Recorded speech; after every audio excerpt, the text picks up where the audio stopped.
Hey everyone, welcome back to another episode of Dead Rabbit Radio. I'm your host, Jason Carpenter. I'm having a great day. I hope you are having a great day too. We got a lot of stuff to cover today, so we're just going to jump right into it. But I want to say, hope you guys are having a happy Monday. Or, if you're listening to this episode in the future, I hope you're having a happy blank day. Let's go ahead and move on to our first story, though.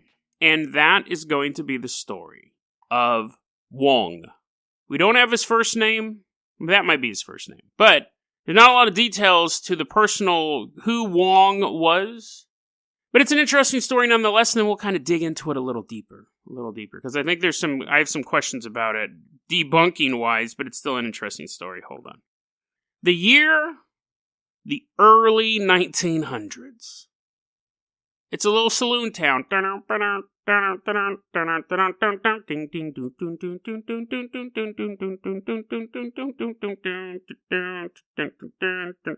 Beautiful women, well, back for then, they were probably really gross thinking about it now, but you had saloon town, you had rootin' tootin' saloons, gun slingers, but mostly gold miners in this town. We're in the town of Whiskey Flat. It's this little town in California. Okay, enough of the music.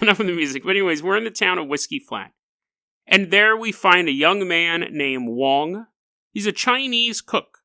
He's a cook who happened to be Chinese, I guess would be a better way to say that. He wasn't making Chinese food. He was making Chinese food he was making food for miners. Not little kids, but he was making food for miners. You know what I'm saying? Gold miners. So, early 1900s. Little kids may have ate it, I don't know. Well, one day he's making dinner, and a white woman comes in and starts making moves on him. And he's like, "No, I'm good. I'm kind of busy right now, plus you're really, really drunk, so I'm going to kind of say no to this." And she's still kind of like coming on to him, and he's like, "No, listen, no means no." And the white woman leaves. And she tells these 5 loggers nearby that Wong had raped her. Now, I gotta say this as an aside. It's been 20, 30 years since, I'm 42, so it's been a long time since I've been in school, and especially like high school, middle school. First question, do they still teach To Kill a Mockingbird in school? And 2, how do they teach that part of it? Because a huge part of that is the white woman making up the rape allegation. Like, how do they teach that today?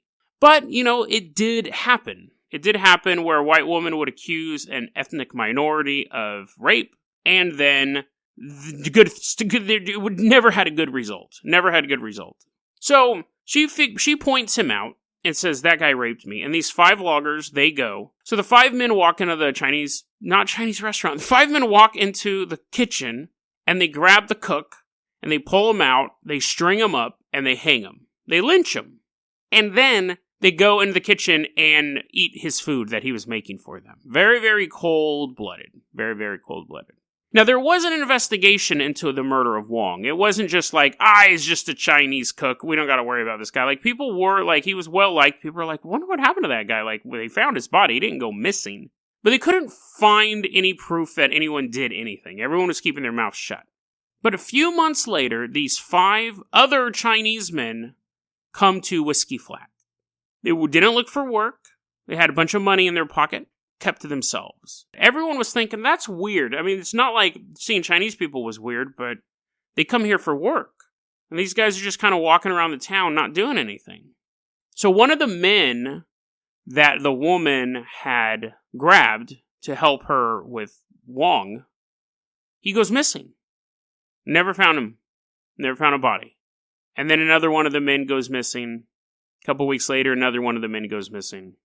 One by one, eventually, all 5 of the loggers go missing. And when the last logger who was involved in Wong's murder disappeared, the 5 men left town. Now, the idea in town was that the 5 men were a member of the Dong. It was basically the Chinese mafia. And they used Taoist techniques to contact the spirit of Wong, and he pointed out each person who had something to do with his murder. And after they were done seeking vengeance, they left town. Today, the city of Whiskey Flat is no more. It was actually flooded, and it's at the bottom of Lake Isabella. And Lake Isabella is near Kernville, California. And sometimes the lake gets so lowered, you can actually see the tops of buildings because the town was just flooded in there. I wasn't able to tell whether or not it was flooded naturally or they built a dam. I was looking for that. I couldn't figure that out. But people still say that to this day, sometimes hovering over the lake, you'll see the spirit of Wong pointing his finger at the men who killed him. Now, that's the story. Here's the thing, and when I read it, I go, that's a fascinating story, but I have a couple things to debunk it. One, why wasn't the woman killed? There's no mention of the woman ever again. And why would the ghost still be pointing out in the middle of the lake? Like, just pointing at random people in rowboats. And how would you be able to see it if you're on the coast of the lake and you saw something pointing at you? You'd be like, what? Why are you pointing? You'd be like, looking behind you. You'd be like, what? Are you pointing at what? Who are you? You pointing at me? You're pointing at me? What did I do? I just came here. And the little ghost guy pointing at you. The reason why I wanted to cover this story, I don't think it's true. Some of the details are true. Whiskey Flat was real. There really is a city at the bottom of Lake Isabella. We know those two facts are true. But the reason why I wanted to cover this is because I almost feel like somebody worked backwards. Because the story itself doesn't really make sense. How would the five guys be able to contact... How would they know he was killed in the first place? And then they go there, and they're talking to his ghost, and he's pointing people out, but he doesn't point out the woman, and he points them out one by one. And here's the most interesting thing, thinking about this as a debunker. No one in the town knew who killed him.